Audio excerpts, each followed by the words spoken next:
International Women's Day is meant to celebrate the economic, social, and political achievements of women and to make a global push for women's rights, which advocates say are still lacking today. Human rights will never be realized without the human rights of women.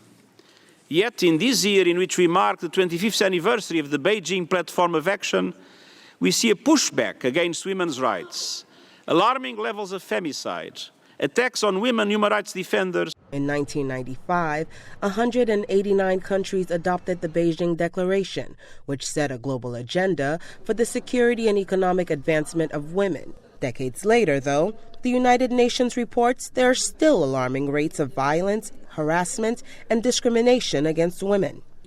Experts say that's because women have been largely missing from the positions of power. Only part of the population has been making decisions on these issues. So that's why it's important to get women at the table.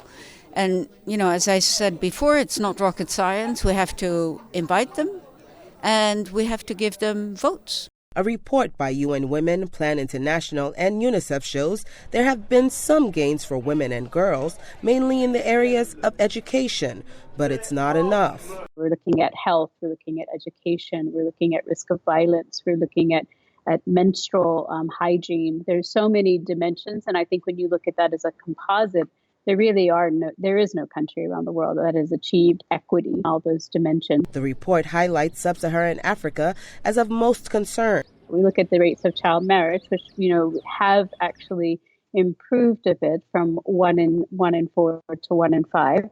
The majority are in sub-Saharan Africa. Same thing when it comes to the primary to secondary transition of school.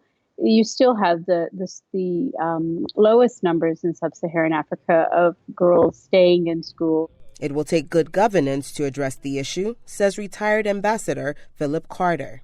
You can't ignore 50% of your population expect to grow in terms of economically, socially, peacefully.